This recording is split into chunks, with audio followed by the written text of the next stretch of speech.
Hmm.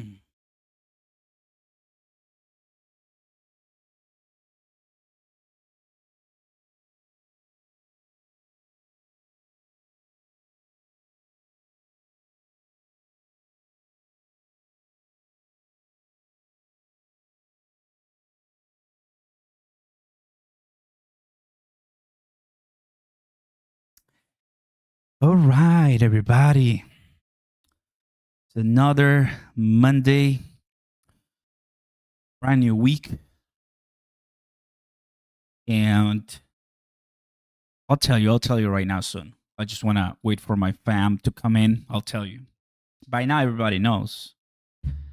But I'll tell you soon right now. How we doing, everybody? Good to see you guys. Good to see you, fam. Good to see you. Come on in. Come on in. Come on in. I was thinking not doing this, obviously, for what happened during the weekend. Just happens that also we have breaking news. I saw Watch a Guru about crypto and about tariffs. So I was like, this conversation that we're gonna listen is not gonna be tailored to XRP or crypto, obviously, but I'll be looking at the news. I'll be telling you right now. I think I want to take this opportunity to discuss, but as you know, as you know, it's gonna be mostly because of, or they're gonna be talking about mostly about what happened in Texas, right? It hits home. It hits home for sure. Oh, it just went up. It just went up. Now it's 89. Oof. Now it's 89. So very happy to have you guys here. Welcome, Oscar Live. We're here, guys, about to listen to Caroline Levitt. Hope that you're doing well. Made a video earlier this morning updating you about XRP and doing well. Right now, I'm going to open X and I'm going to tell you the latest news. I was doing some shopping. I went to, buy a few stuff. Even Cobb was live, which is nice. Newswithcrypto.com. There it is.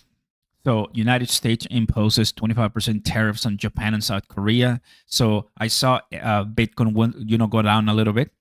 So Slavo, kudos, bro. I got your address. Well done, Slavo. You are my winner from my previous giveaway. So I'll send you that money. You're $100 very soon. Slavo, keep joining us. Keep being a great part of the community. Thank you so much for being here, guys. Thank you.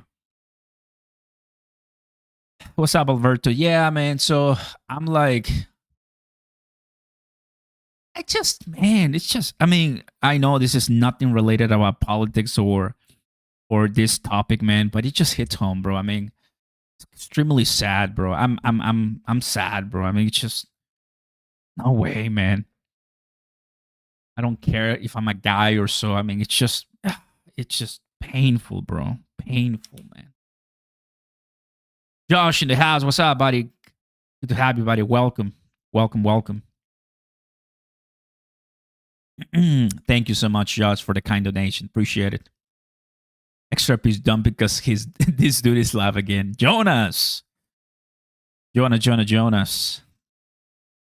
to 5 XRP is pathetic and won't change much in my life at all.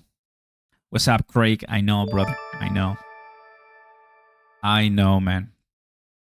I'm watching right now, Fox. So yeah, we have a heart here in the channel. I know I love XRP, I love crypto, and you guys know it. Some of you know me very well. But I have a heart here. I mean, I'm not going to just ignore everything, right? I'm not going to ignore it. It's just like, and there's so much going on in this year, 2025. Starting the year with the wildfires all the way to right now. It's like, give me a break, man. Man, that's the world we live in.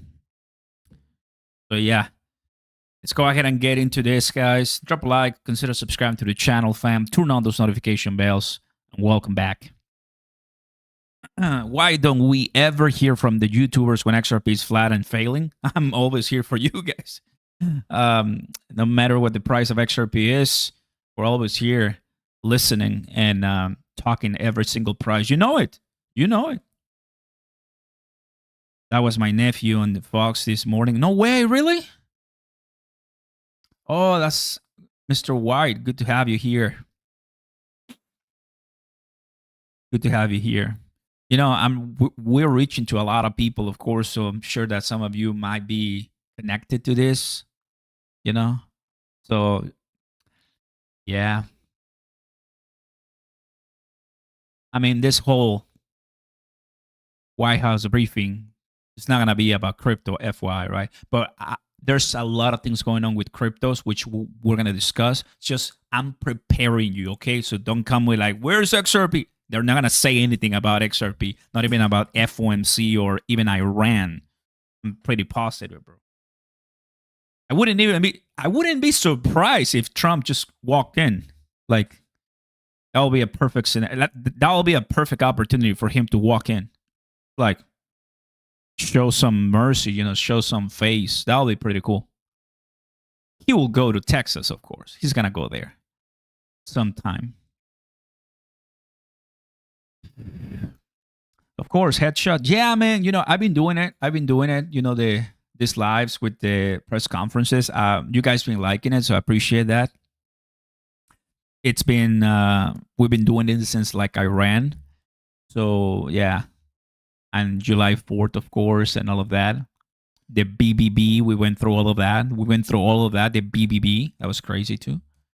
So yeah.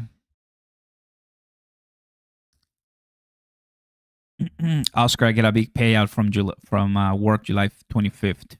You want the price to stay low, right? That's pretty good. Pretty good, fam. Hey guys, Xrp is 232. Let's go. Who bought the dip? Drop a like right now in the chat. Drop a like right now. Let's go ahead and open up BTCC. We're ready for the press conference. Hey, I got a small position, but I got something, I got a nice position here on Xrp, as you can see on the screen. Join up on BTCC. My link is down below. For sure. If you want. You don't have to do it, but if you want. Ah, baby. The US government just moved 219,000 worth of Ethereum to Coinbase. Okay. Coinbase. You see? So it's a Monday, guys. I mean, there's obviously a bunch of things going on. XRP is the biggest winner right now. How cool is that, huh? How cool is that? The last 24 hours, XRP, XDC, Stellar. When you see this, even a Dera H bar. Let's go, man. I love it. What's up, Kudos? Welcome. What's up, Sigala? Welcome. Joseph, Oscar, you're one of the realest people I watch on YouTube. Really enjoy your content. My man. Thank you so much, brother. Appreciate it. We just have to say like it is. Always. We have to say like it is, and we have to just be human beings, That's who we are right here. The price goes down, we come in. The price is flat, we come in. The price is pumping, we come in. That's it. Thank you, Segal. Appreciate it. So we're gonna be listening to the press secretary soon. Right now, she's about to come in, and of course, I think I'll be listening. Right? They know the latest. There's gonna be a bunch of questions. If you are here for crypto, I got a bunch of crypto updates for you. As far as look, earlier today, I saw an XRP whale 3 hours ago, and the price is still very nicely up. We got the clarity, the anti-CBDC and the Genius Act come in this next week. So prepare for a big, beautiful crypto week. Prepare. I'm already buying, fam. I'm already buying in. Those that did not buy XRP under $2, which I told you that I was going to, now instead of 210, now instead of 220, you gotta pay 230, fam. Are you listening? Or you wanna pay 250, or you wanna pay 270, or you wanna pay 3? Because if that's you, hey, that's your life. It's your money. Go ahead and do whatever you want. But that's not me. That is not me. Because XRP can be $3 today, bro. Today. But we cannot control everything. We cannot. Amp Night in the house. Let's go, brother. Good to have you, buddy. Welcome. New Zealand in the house, 5 a.m. and they're watching. Let's go. Ah, baby. Genius Act, bro. Am I the only one excited for the crypto week? It's gonna be huge. Here, U.S. government drops appeal in tornado crash.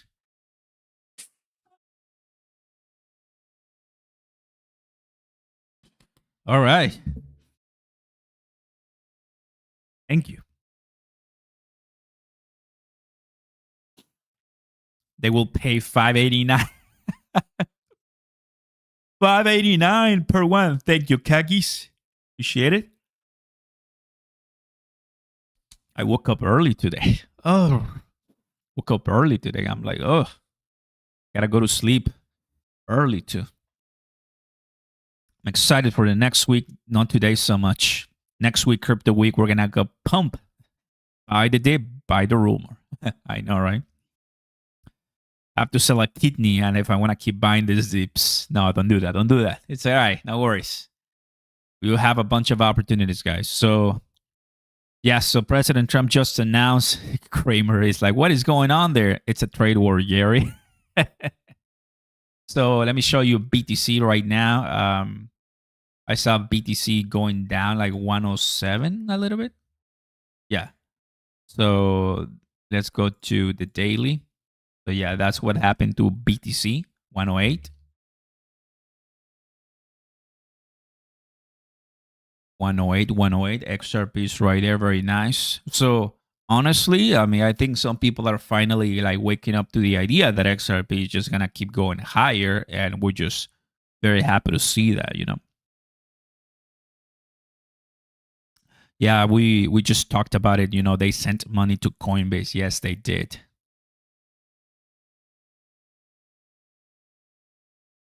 Thank you, Slavo, for being here. Welcome. Thank you, Ghost in the house. Nice message, buddy. Appreciate it. Cheaper two in the house. Welcome, buddy.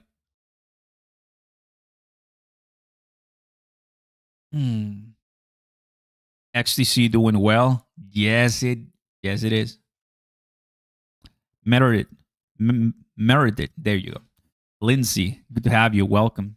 Yeah, guys. So for those who are just coming in, very happy to see you. Welcome to a special live edition here, Oscar Ramos Live for you. Like I told you at the very beginning, I wasn't planning on doing this due to the fact that it's going to be mostly related to Texas, of course. But then I saw a bunch of news when it comes to crypto tariffs and the price moving. So I'm like, okay, I'll be here. But just understand that this one is more delicate. It's not going to be your typical live that everybody's pumping and, you know, claiming to go up. It's just going to be more listening and see what we find and see all the latest updates, right?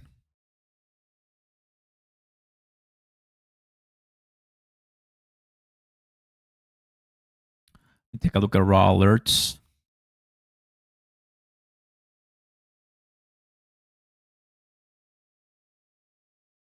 This also, I mean, there's also, I don't want to say the name, but there's also a bunch of updates about this. No, I don't want to say the name because I don't want you to flag me, you know, or so. But yeah, there's a bunch of updates about this. So, you know, I don't talk about that on this channel. That doesn't really, I don't really like that, or I don't really care about that, so I don't talk about it. But just know that there's a bunch of updates about that too.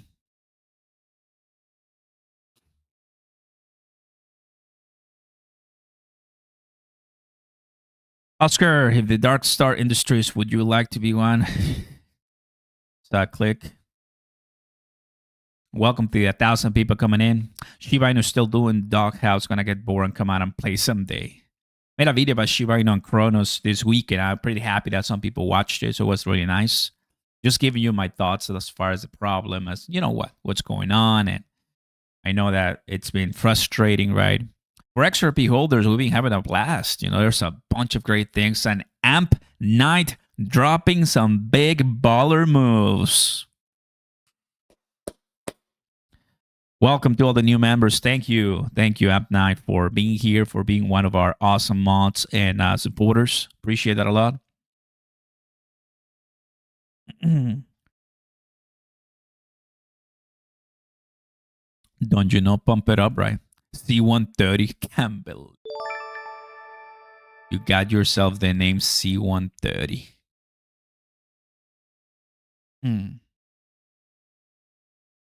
What is this?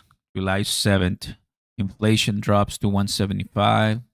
Today is not. Oh, no, don't tell me CPI data today. I completely forgot. Wait.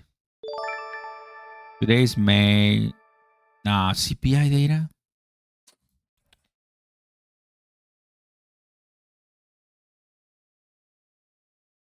I completely forgot. I think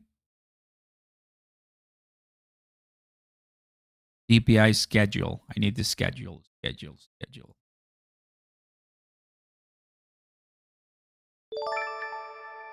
No. Okay, I was like, wait a second. Is it 12? It's July 12th. Okay. Wait. No, July 15th. My bad. I'm getting confused here. July 15th. So yeah, next week it's CPI next week. Okay.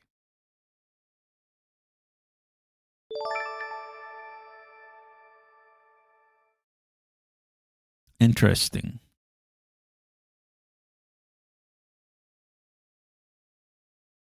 I always like to verify, because if I go with this, you gotta know what's going on. I saw this too, guys.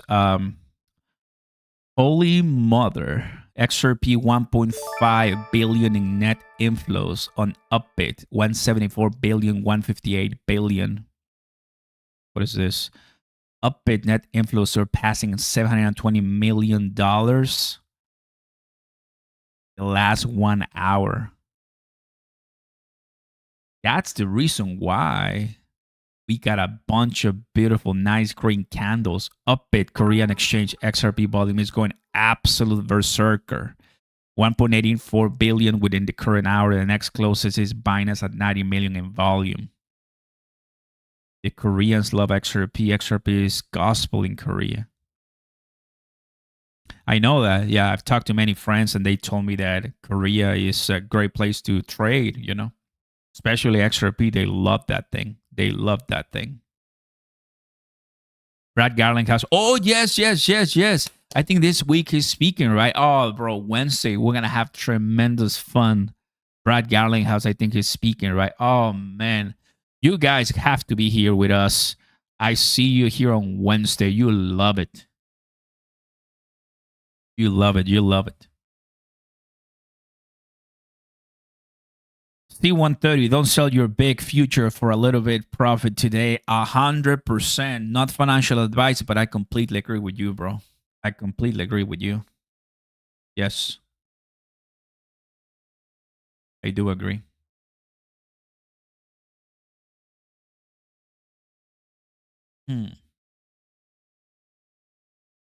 Thank you, Josh. Will we have another big dip before we climb, possibly? Now everybody wants a dip. How convenient. Guys, we've had some dips, and all of them don't relate at all to XRP. One was the feud between Trump and Elon Musk. The other one was the strike, Midnight Hammer, right? That was the other one.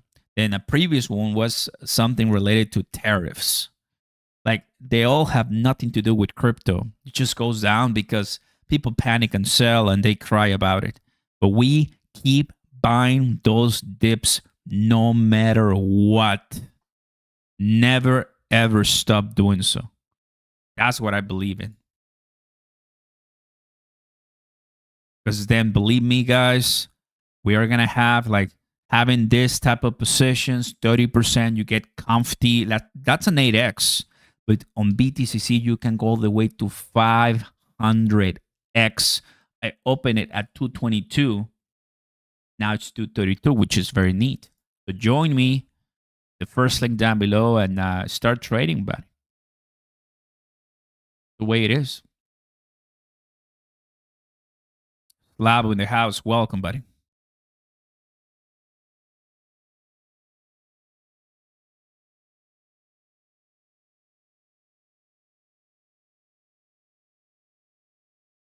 You can tell that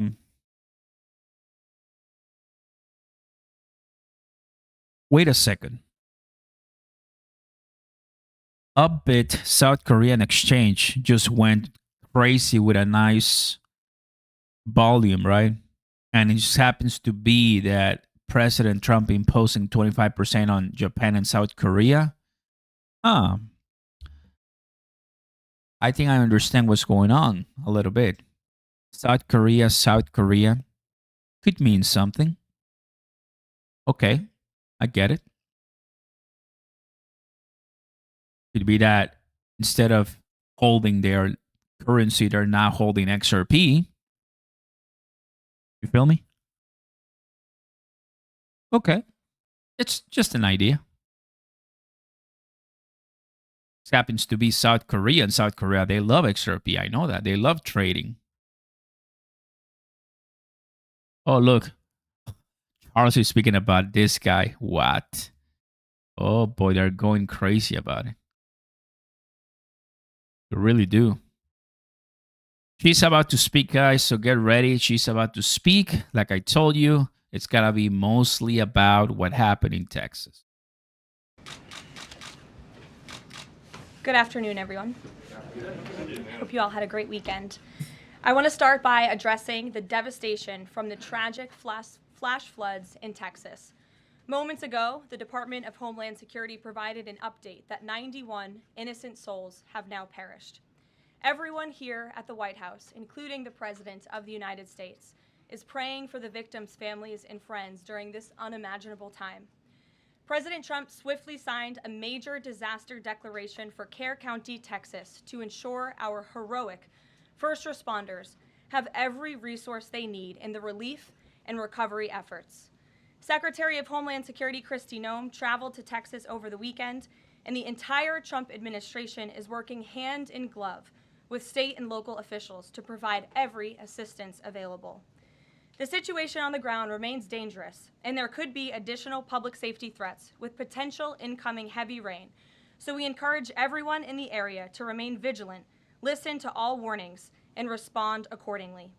Unfortunately, in the wake of this once-in-a-generation natural disaster, we have seen many falsehoods pushed by Democrats such as Senator Chuck Schumer and some members of the media. Blaming President Trump for these floods is a depraved lie, and it serves no purpose during this time of national mourning. Here are the facts. In the lead up to this tragic natural disaster, the National Weather Service did its job. Despite unprecedented rainfall, the National Weather Service executed timely and precise forecasts and warnings. On July 3rd, the National Weather Service office in Austin, San Antonio, Texas, conducted forecast briefings for emergency management in the morning and issued a flood watch in the early afternoon. Flash flood warnings were also issued on the night of July 3rd and in the early morning of July 4th, giving preliminary lead times of more than 3 hours before flash flooding conditions occurred. And the National Weather Service office in New Braunfels, which delivers forecasts for Austin, San Antonio, and the surrounding areas, had extra staff on duty during the storms, despite claims of the contrary. So to any person who has deliberately lied about these facts surrounding this catastrophic event, you should be deeply ashamed. At this time, the administration's focus will be giving the victims and their communities the support they deserve during these recovery efforts in this tragic time. May God bless the great people of Texas, especially the parents who have lost their children. President Trump loves you. We are praying for you, and he will be traveling to see you later this week. Moving along to some further scheduling announcements. Tonight, President Trump will host the Prime Minister of Israel, Benjamin Netanyahu, for dinner, where they will discuss the positive developments taking place in the Middle East region. Tomorrow, the president will host his 6th cabinet meeting of his 2nd term. Many of you will be invited to cover that. And on Wednesday, the president will host leaders from 5 African nations for lunch in the state dining room. In other news, after the historic signing on the South Lawn of the White House on the 4th of July, President Trump's One Big Beautiful Bill is now the law of the land. Republicans in Congress met the once-in-a-generation moment and codified the Make America Great Again agenda into law. After this monumental achievement, no other president in modern history has worked harder and faster to fulfill their campaign promises than Donald Trump. The One Big Beautiful Bill will get the United States of America firing again on all cylinders.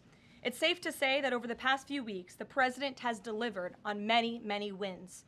For the 4th month in a row, jobs numbers beat market expectations with nearly 150,000 good jobs created in the month of June. The American economy has now added nearly 700,000 jobs since January 2025, with American-born workers accounting for all job gains.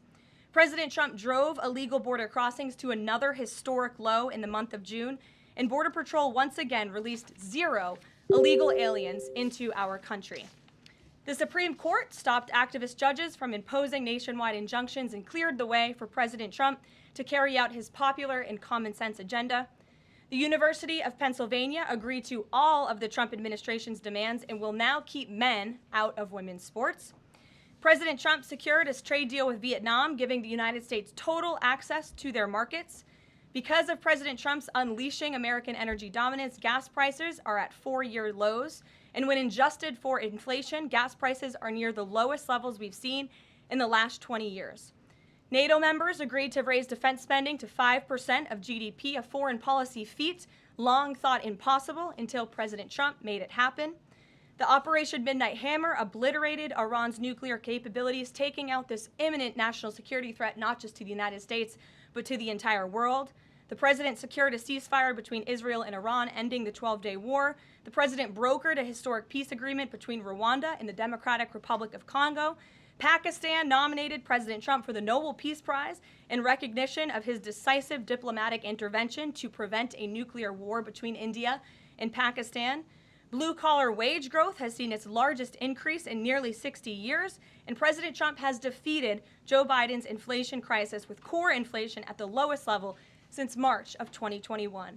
And just about all of that has happened in the last 3 weeks, and I know you all know it because you've been very busy here covering it along with us. So with that, I will take your questions today as we kick off another very busy week here at the White House.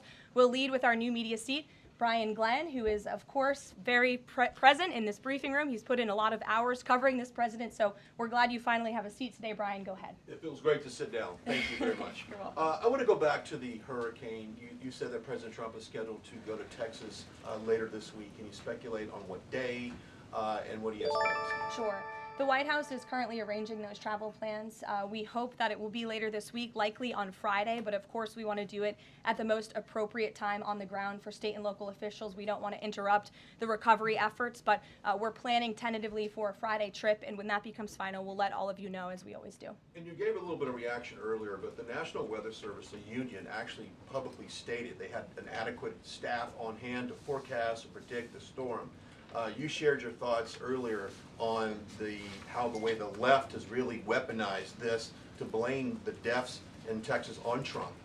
Want to comment on that again? Yeah, I just do think those comments are depraved and despicable, especially when so many Americans are mourning the loss of their children. The National Weather Service, as I said, did its job. Many experts, many meteorologists have said that. Many of you in the media, in all fairness, have said that as well. Unfortunately, not all. And many Democrat elected officials are trying to turn this into a political game, and it is not. This is a national tragedy, and the administration is treating it as such. We know the National Weather Service provided early and consistent warnings. They gave out timely flash flood alerts. There were record-breaking lead times in the lead up to this catastrophe. There is ongoing flood monitoring, and these offices were well staffed. In fact, one of the offices was actually overstaffed. They had more people than they need. So any claim to the contrary is completely false and it's just sad that people are pushing these Can I lies. just get one more? Sure. Kind of a little bit of breaking news. The Department of Homeland Security is moving to end the TPS status on Honduran and Nicaraguan migrants. Yes. Any plans to adding additional countries that you could be targeting? Just a reaction. Sure. Well, I won't get ahead of the Department of Homeland Security on additional countries, but as you pointed out, they did end temporary protective status for Nicaraguans and Hondurans in this country because TPS, temporary protective status, is temporary by definition. It is not meant to be a permanent path to residency or citizenship here in the United States of America. It was originally granted to Nicaraguans following a natural disaster in 1999. That doesn't sound very temporary to me. And as well as Hondurans in 1999 after the impact of Hurricane Mitch in 1998. And so this administration is doing what it promised to do. And if individuals from these countries want to come here, they have a legal pathway to do it, but temporary protective status was never meant to be permanent. The previous administration abused this status and this parole program, essentially treating it as such, and we're not going to tolerate that any further. Thank you, Brian. Megan. Secretary Bessent said yesterday that countries will boomerang back to the April 2nd tariff level starting August 1st. Why did the president decide to have those tariffs not take effect Wednesday as originally scheduled? And then I was also wondering if you could share, obviously we saw the letters the president sent out on Japan and South Korea, but if any other major U.S. trading partners are getting letters today. Sure, yes, I can confirm. In fact, I have those letters. If you could get me the folder with the letters in them, Liz, they're right in the previous office. I have the signed letters that went out to both South Korea and Japan today. And there will be approximately 12 other countries that will receive notifications and letters directly from the President of the United States. And weeks ago, I stood at this podium and I told all of you that the President was going to create tailor-made trade plans for each and every country on this planet. And that's what this administration continues to be focused on. The President will also sign an executive order today delaying the July 9th deadline to August 1st. So the reciprocal tariff rate or these new rates that will be provided in this correspondence to these foreign leaders will be going out the door within the next month, or deals will be made. And those countries continue to negotiate with the United States. We've seen a lot of positive developments in the right direction, but the administration, the president, and his trade team want to cut the best deals for the American people and the American worker. That's what they're focused on. And in the effort of transparency, these letters will continue to be posted to Truth Social, so you can enjoy them yourself. There you go, for tomorrow. I mean, for Wednesday. About the visit of Prime Minister Netanyahu. Oh, this is just big. Wondering why that is not open to the press. Previous visits by him, we've had Oval Office press conferences. Does that reflect somehow the kind of sensitivity of this particular visit? No, they're having a private dinner. There's many important matters that are obviously ongoing in the region, as you know. The utmost priority for the president right now in the Middle East is to end the war in Gaza and to return all of the hostages. Also, as you know, there was a ceasefire proposal that Israel supports that was sent to Hamas, and we hope that they will agree to this proposal. We want to see all of the hostages released. That's on the top of the president's mind, so that will be discussed, as well as the many other positive developments we've seen in the Middle East. I want to go back to the trade deals. As you see, we have these beautiful letters that the president has signed. This one is to the President of the Republic of Korea, original signature on that, and these will be mailed. And then here we also have another letter to the Prime Minister of Japan as well. Both countries will be receiving a 25% tariff rate effective on August 1st. Go ahead. Thank you so much. You said it, and the President said it many times, you want to see an end to the war in Gaza.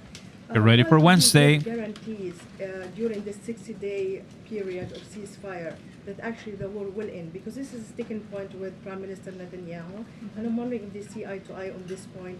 And how do you see the next day? What the next day in Gaza will look like? Look, right now the president is focused on today and to get the Hamas to agree to this ceasefire. I don't want to comment on the details of the arrangement out of respect for these negotiations, but a agreeable and appropriate ceasefire proposal has been sent to Hamas. And I can also tell you Special Envoy Witkoff intends to travel to Doha later this week, where he will continue to engage in these discussions. And the Qataris and the Egyptians have been incredibly helpful partners in mediating these negotiations and discussions to bring peace to this region and end this conflict once and for all. Kristen. Two questions. Thank you, Caroline. Sure. The first question is President Trump reconsidering his plan to phase out FEMA, given what officials have said is their critical role on the ground now in Texas? Look, the president wants to ensure American citizens always have what they need during times of need. Whether that assistance comes from states or the federal government, that's a policy discussion that will continue. And the president has always said he wants states to do as much as they can, if not more. And in the case of Texas, the state and local officials are doing a tremendous job. And I know the president, Secretary Noem, and the federal government are very proud to be working with them. And the president has promised to give Texas the assistance that they need during this tragic time. Just one follow-up on cuts overall. Over the weekend, President Trump said that Elon Musk was a train wreck. Are there, given this current viewpoint, are there concerns within the White House or from the president himself over the cuts that happened under Musk while he was advising DOGE, including the National Weather Service? I think I've already addressed that, Kristen, and what I can tell you is that these offices were fully staffed. The San Angelo office was fully staffed with 12 forecast meteorologists. There were no vacancies. The San Antonio office was operating with 11 forecasters. And as Brian said, the union themselves said that there was adequate staffing. So I think those words speak for themselves and the numbers speak for themselves. This was a once-in-a-century flash flood, a tragic natural disaster, and the administration is doing all that we can on the ground to help these families during this time of need.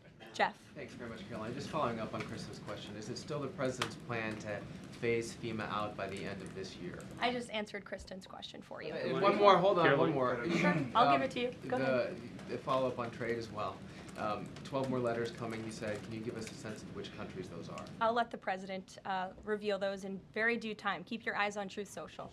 Michael in the back. Thank you, Caroline. An armed shooter today was shot in McAllen, Texas, after opening fire on Border Patrol agents.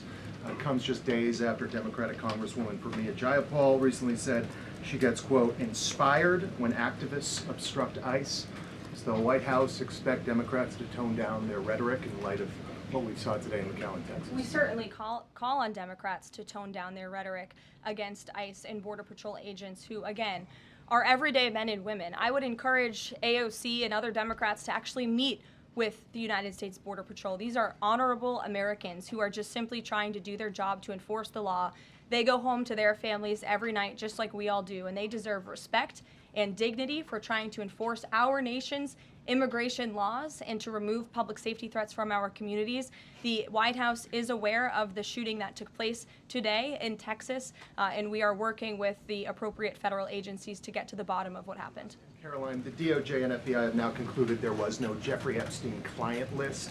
What do you tell MAGA supporters who say they want anyone involved in Jeffrey Epstein's alleged crimes to be held accountable? This administration wants anyone who has ever committed a crime to be held accountable, and I would argue this administration has done more to lock up bad guys than certainly the previous administration. And the Trump administration is committed to truth and to transparency. That's why the Attorney General and the FBI Director pledged at the President's direction to do an exhaustive review of all of the files related to Jeffrey Epstein's crimes and his death. And they put out a memo in conclusion of that review. There was material they did not release because, frankly, it was incredibly graphic and it contained child pornography, which is not something that's appropriate for public consumption. But they committed to an exhaustive investigation. That's what they did, and they provided the results of that. That's transparency. Follow up on that, Sure. Caroline. Okay, so the FBI looks at the circumstances surrounding the death of Jeffrey Epstein. According to the report, this systematic review revealed no incriminating client list. So what happened to the Epstein client list that the Attorney General said she had on her desk? Well, I think if you go back and look at what the Attorney General said in that interview, which was on your network on Fox I've News. got the quote. Go ahead. John Roberts said, DOJ may be releasing the list of Jeffrey Epstein's clients. Will that really happen? And she said, it's sitting on my desk right now to review. Yes, she was What? saying the entirety of all of the paperwork, all of the paper in relation to Jeffrey Epstein's crimes. That's what the Attorney General was referring to, and I'll let her speak for that. But again, when it comes to the FBI and the Department of Justice, they are more than committed to ensuring that bad people are put behind bars. They have an operation going on right now called Summer Heat, which has our murder rate trending in the lowest direction in United States history. Their emphasis on violent crime and locking up violent criminals has led to the arrest of 14,000 violent criminals. That's a 62% increase from the same time period last year. So this Attorney General and the FBI Director are committed to putting bad people behind bars where they belong. That they promised an exhaustive review. That's what they did. For any further details, I would refer you to the Department of Justice. Okay. Thanks, Caroline. With Prime Minister Netanyahu visiting the White House today, yesterday the president said that he was working on a more permanent deal with Iran, but several days ago he didn't think one was necessary. What changed? Well, when you asked me about this, or when you all asked me about this several weeks ago, I said the president thought maybe an Iran deal was not necessary, but of course the president is always interested in peace and diplomacy. That remains true, and the administration continues to be in contact, both directly and indirectly, with the Iranians on the deal. On tariffs, you're now delaying the deadline from July 9th to August 1st. Is that an acknowledgement that perhaps the administration found it more difficult to negotiate these trade deals, or whatever happened to 90 deals in 90 days? Thanks, my It's Josh. an acknowledgement that this administration is doing what's best for the American worker, and we want the best deals possible for our workers, for our manufacturing base, for our middle class, and they are doing this deliberately and appropriately on behalf of our country's interests. Josh. A couple more on the tariffs. You said about 12 more letters. There were about 55 or so countries, including the EU as a bloc, that were facing this tariff increase. All of those, to understand you correctly, are now deferred to August 1st, right? Correct. And on the 12, what happens with the remaining, whatever it would be, 40 something? So just 12 today. There will be additional letters in the coming days. So all of them are going to get a letter at some point? Correct. Okay, and can you tell me why he decided to start with South Korea and Japan? Are they annoying him? It's the president's prerogative, and those are the countries he chose. And on the sectoral tariffs, it's our understanding that these continue to be a separate track. We're still waiting on a bunch of those. That's Can you right. give us any timing update on when he's going to move on, for instance, semiconductor tariffs and other things that are still in the hopper? I don't have a timing update, but for where they are in the process, I would defer you to the Department of Commerce. Should we expect deals finally as well? He announced this Vietnam deal. Are you close on any other countries? The president and the administration, yes, we are close. But again, the president wants to ensure these are the best deals possible. And I would add just one more thing on trade and tariffs to wrap it up.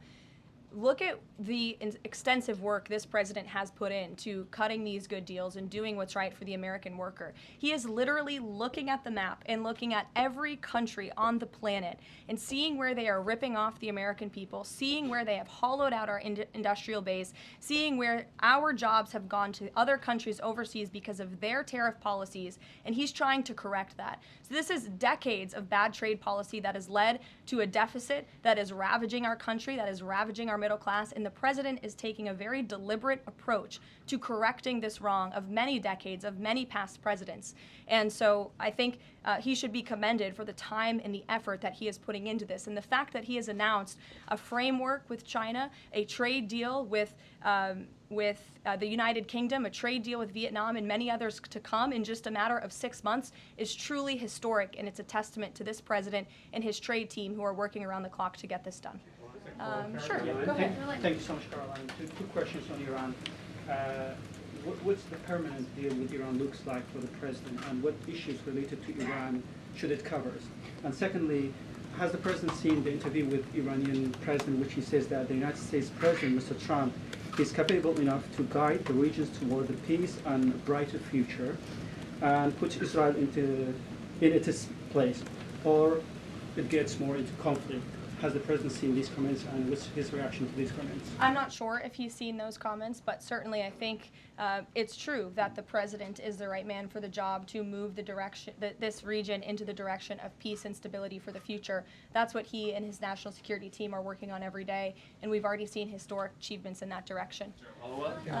Go ahead. In the back. Kelly, go ahead. Great, thank Sure. you. And then in front of you. A couple questions for you. First, on Y'all need name tag signs. First question on the flooding in Texas. I know there has been some concern about the timing of the alerts, knowing that they did go out, but the warnings coming out in the wee hours, so while many people were likely sleeping. Can you share just details what you know about why those warnings were sent while people were likely sleeping, and then what the administration is doing to ensure that these alerts come out sooner? Well, the alerts imminently were sent out before the flood when people were sleeping, because the flood hit in the very early hours of the morning. So people were sleeping in the middle of the night when this flood came. That was an act of God. It's not the administration's fault that the flood hit when it did. But there were early and consistent warnings. And again, the National Weather Service did its job. On July 2nd, there were initial notices of potential weather and flooding risks were issued. On July 3rd, escalating warnings throughout the day with a flood watch issued at 1:18 p.m. And then later at 6:10 p.m. on July 3rd, the Weather Prediction Center warned of excessive rainfall and a high likelihood of flash flooding. At 6:22 p.m. July 3rd, National Weather Center issued a hydraulic warning highlighting considerable flooding risks, including in Caryville County. And then there were the timely flash flood alerts at 11:41 p.m., 1:14 a.m., and then another flash flood emergency warning issued at 4:03 a.m. just before the flood hit. So those were all of the warnings that went out to the affected area and region. Go ahead. One question on education funding Go for ahead. states Thank you and very much. I local appreciate it, districts. Caroline. Two questions for you related to the Prime Minister's visit today. Number one, there's a report circulating that the Gaza Humanitarian Foundation provided a proposal to the White House to build these so-called humanitarian transit areas inside and outside of Gaza. The GHF is insistent it has nothing to do with that proposal. Can you shed any light on whether the White House has received such a proposal, and if so, from whom? I'm unaware if a proposal from the Gaza Humanitarian Foundation was sent to the White House. I haven't seen it, but I can ask our National Security Council. And also a document circulating that the White House is prepared to lift the Foreign Terrorist Organization designation from HTS, the group of President al-Shara in Syria. Can you confirm that that's taking place? Again, I haven't heard that, or I'm not aware of that action taking place. As you know, we did lift particular sanctions on Syria, but we did leave them on for particular terrorist groups. If that has changed, we will, of course, let you know if there's a change in policy, but I'm unaware of one at this time. Sure, go ahead. Me? Hi, Caroline. Thank you. Ahead of You can go too, since you're so eager. ahead of the president's meeting with Prime Minister Netanyahu today, is there a scenario where Israel has made it clear that they will not bring an end to this war until Hamas is decimated? And the president just 5 months ago suggested a potential takeover of Gaza. Is there a situation where tonight the two men will change their posture, and in the scenario that Hamas turns over the remaining hostages, that the war could come to a permanent end, and that they will seek that under that scenario that they would essentially try to bring this war to a permanent end beyond just that 60-day ceasefire? Again, you're putting a hypothetical situation in the air, so I don't want to comment on that out of respect for these ongoing negotiations and discussions that are taking place. But as for the takeover of Gaza, I don't believe the president ever said that. I think he discussed a rebuilding of Gaza once this war is over. This has become an uninhabitable place for human beings, and the president has a big heart. He wants this to be a prosperous, safe part of the region where people and families can thrive, and there will be a need for a real rebuilding effort when the time comes. But right now we need to end this war, and we need to bring all of the hostages home. The president is adamant about that. The war tonight? Look, again, I will let the president speak for himself later if he decides to comment on the details of the agreement, but out of respect for the discussions, I won't do that from the podium. Go ahead. So Congressman Lawler and Gottheimer have introduced a bill in Congress, the Bunker Buster Act, that would allow the United States to sell B-2 bombers and bunker buster bombs to Israel. Is that something the president would support? Well, I don't know if the president's aware of the Bunker Buster Act, but I will ask him and see what his opinion on that is. I'm not sure. Right, thank you. Caroline. Thank you, Caroline. Building off of the question earlier about the shooter in Texas who targeted ICE, Axios reported today, I believe, that Democrat lawmakers were saying their constituents are calling on them to be more violent when they go to ICE facilities, including, I believe, they want them to shed blood, and that they said that Democrat lawmakers should be willing to get shot themselves. Can you respond to that, and do you have concerns that any of these lawmakers might act on the wishes of their constituents? It's hard to believe anyone with morals in this country or decency would say such a thing. Obviously, the White House condemns that rhetoric, and we condemn violence of any kind. This administration is simply trying to enforce our laws, and we must be a nation of law and order. You cannot simply waltz across our border and live here illegally and expect to stay. We are going to enforce our nation's laws, and the men and women who are doing that are doing so in a respectful way. They are doing so within the confines of the law, and they are just trying to do their jobs. And we condemn any violence or any calls for violence of any kind against any American.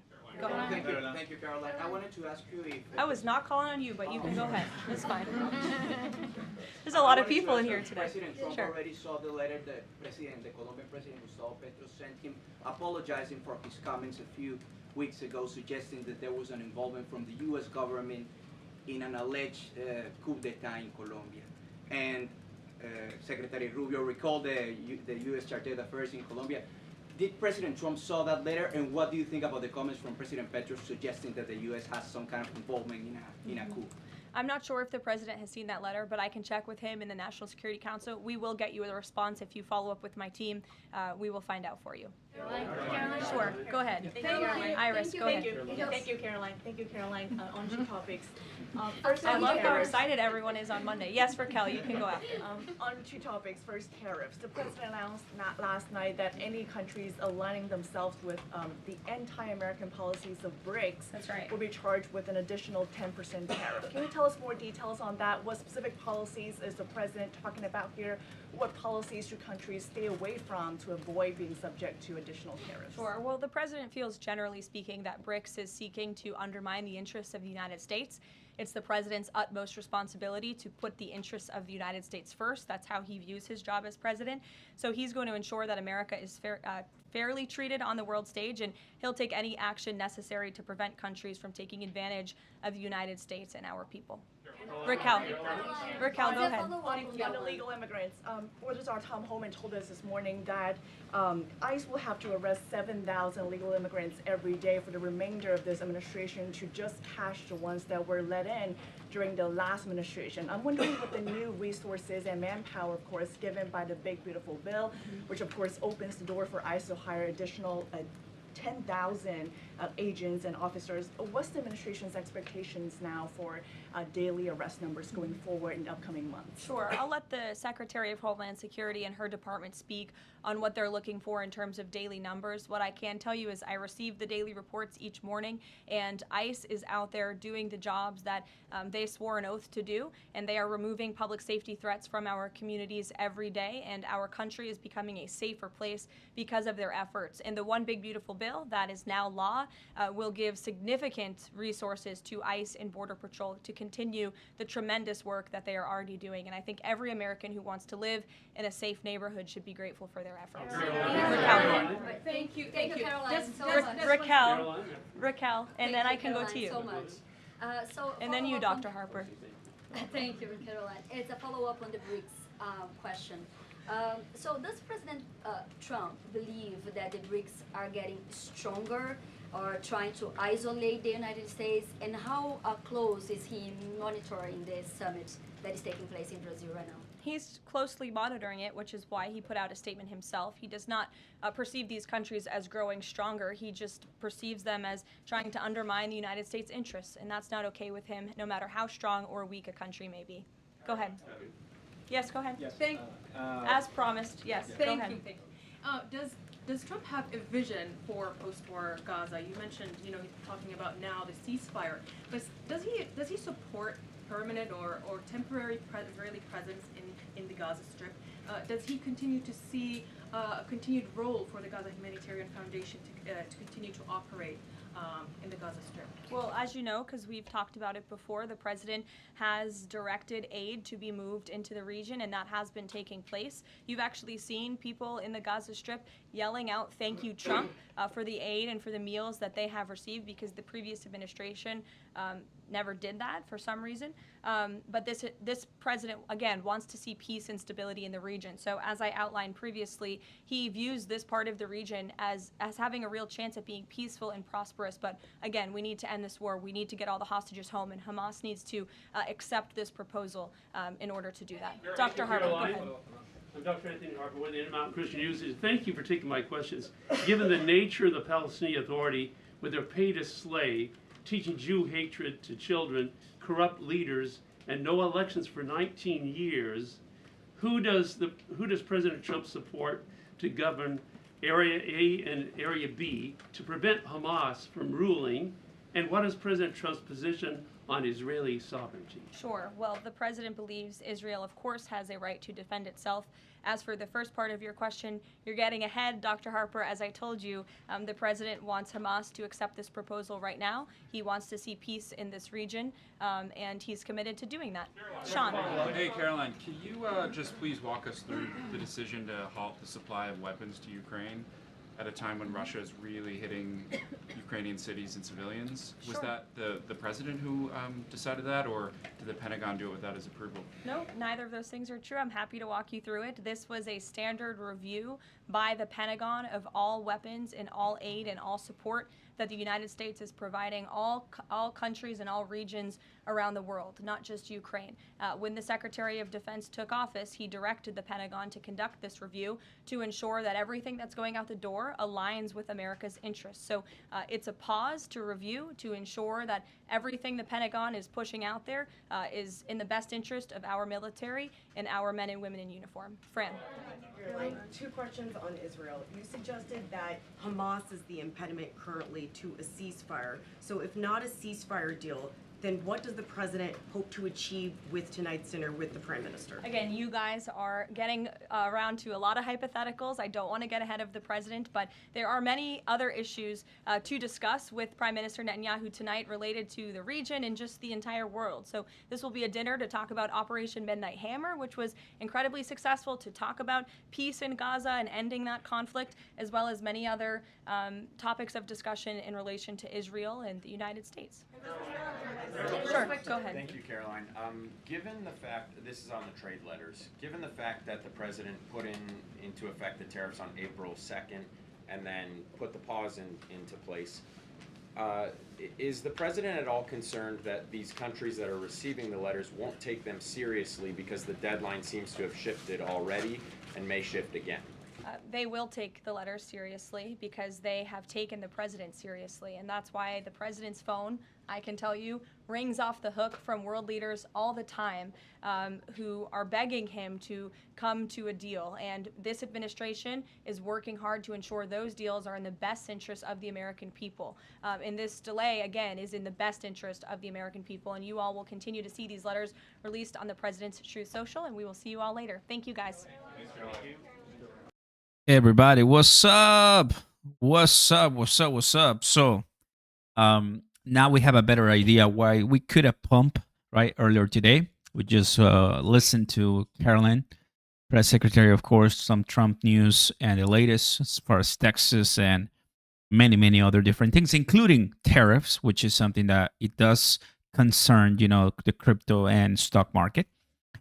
But I think the biggest big news that we have today is going to be from Brad Garlinghouse, that he is going to be speaking on Wednesday on the need for passing crypto market structure legislation. Thank you to the banking GOP, Chairman Senator Tim Scott, Senator Lumens, Ruben Gallego, and leaders of the Subcommittee of Digital Assets. Your leadership both with the hearing and over the years, championing the crypto industry has been critical to get us to the point that we have right now. So constructive crypto market structure legislation in the United States is obviously very important. So he's going to be there, and we'll be watching the Xrp boss on Wednesday. I think it's going to be early, so make sure you drop a like and subscribe and turn on those notification bells so you never ever miss an update.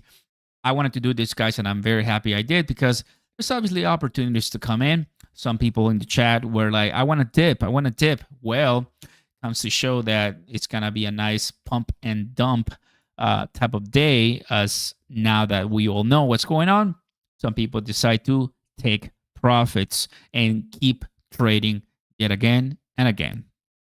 So it happens, right? It happens. Now, I want to remind you guys to come and join me on BTCC or Bitunix. Links down below where you can start trading, make your accounts, and make some money as we have done it in the past. And I think it really makes sense. It's a lot of work, it's a lot of money, and it's a lot of great genius that when you know that long term we're going to be fine. When you see XRP close to 2 or 210 or so, and there's big things ahead, as many of the things are proving, right? Solana just delayed again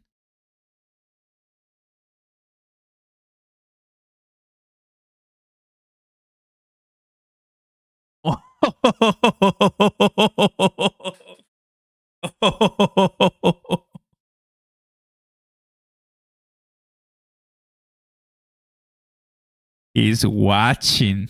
Woo! The boss. Wow. That's cool. That's cool. Oh boy. Thank you, Brad. Thank you, Brad. Hey, that's good, you know. That's good. That's good. Joe. Those who don't know what just happened, Brad just liked this. So that's pretty good. That's pretty good. Nice.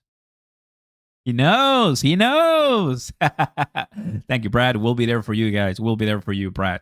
Appreciate it. He's a great guy. I really want to meet him. So I know that we're definitely not wasting our time, you know, when it comes to crypto, guys. We're not wasting our time when it comes to crypto. That's it. My fam, my audience, subscribers, my moderators and members. I hope you liked it. That was good. Later this week, Trump will go down to Texas, of course.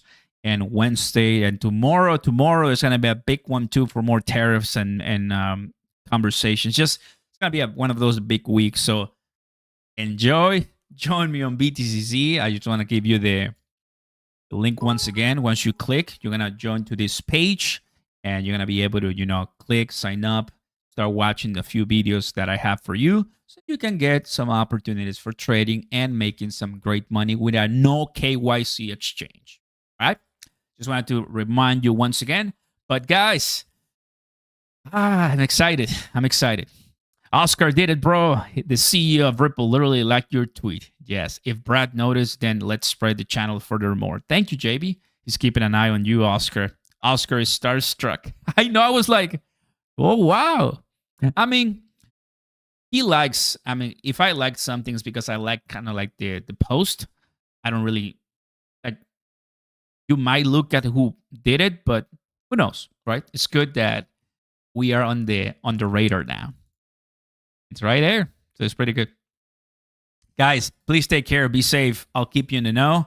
And Wednesday should be really good. I may make a video later today just so everybody is on the same page, right? But yeah, be safe, guys. Take care. Thank you, Chipper. Thank you, everybody. Links down below. Join us on Discord, Telegram. We got a bunch of groups right there. Do your due diligence. Do your research. And yeah, I think 1 hour actually really well used. So thank you, guys. Be safe. Love you all. See you soon.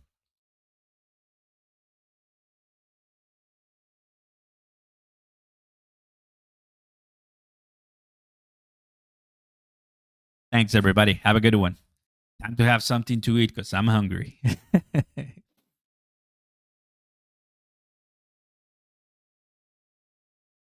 The man himself, it's eyeing you. I know, right? So crazy. It's cool. Cool. I mean, if he follows me, I'm going to lose it, bro. But anyway, take it easy, guys. Peace.